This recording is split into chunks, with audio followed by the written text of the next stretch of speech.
Burning calories has become an obsession of ours. Food has become so convenient and palatable, gaining weight seems easier and losing it seems harder. So we go to the gym, and we argue about what type of exercise is best.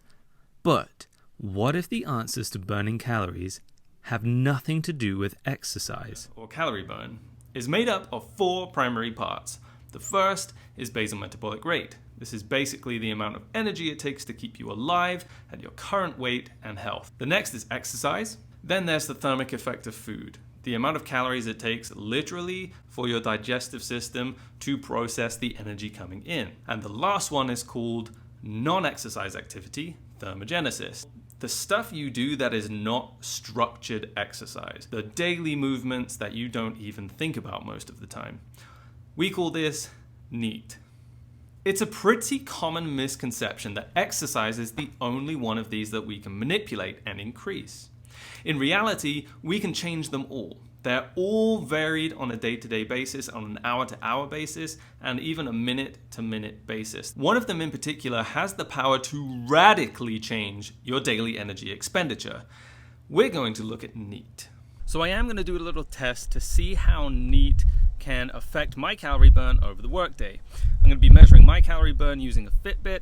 Is it going to be a super accurate result? No, but it is going to give me a better idea of the difference NEAT can make over the course of my workday. We've just arrived at work. I do have to teach one exercise class today, so that's going to up the calorie burn just a little bit, but I'm hoping to do mostly administrative tasks, so we'll see how this goes. Let's say, for example, you spend 8 hours a day working sat at your desk. You're burning about 1.3 times your basal metabolic rate, and that, if you're burning 1.5 calories a minute averaged out across the day, would give you a calorie burn of just over 930 calories. In my case, sat at my desk doing administration, I was burning 89 to 125 calories an hour, meaning a desk job would burn a measly 856 calories during the entire work day. Just by standing, you will start moving more, even if you don't realize it.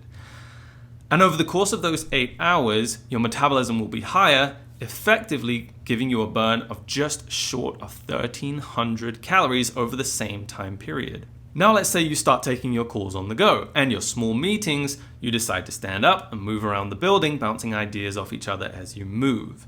Your total calorie burn is now over 1,900 calories over that same work day.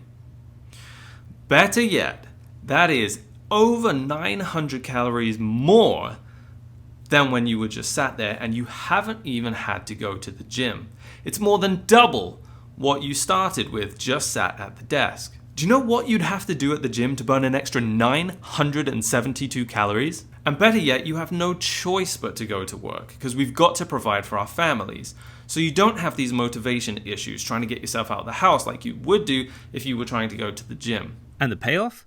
Hours burning between 265 and 608 calories. So, over the 2 days I tracked, my lowest calorie burn was over 1,400 calories during the workday, and I still sat a lot at my desk. But, as always, not everything works for everyone. So here are some of the drawbacks of NEAT. Firstly, you might have to get just a little bit creative. My guess is in some industries you can't switch your work over to a tablet so that you can walk around to do it. You have to be at a desktop because they're just that little bit more involved and you need that control. You might not be able to take calls on the go. You might have to be sat in front of your spreadsheets. So it might not always be possible to increase your energy expenditure by the amount that I just said. However, I would say that in most cases, there is at least one step that people can take to increase their energy expenditure during the workday. Secondly, your current activity level impacts the potential that NEAT can have. Certain jobs in certain vocations like construction, it might be pretty difficult to increase your daily energy expenditure because you're already moving that much and it's already that high. There is no room to move into. If I'm speaking to you, you might have better luck going to the gym. And in the time you spend there working on ways you can change your basal metabolic rate. If you're not sure what that does or how to do that, watch this video next.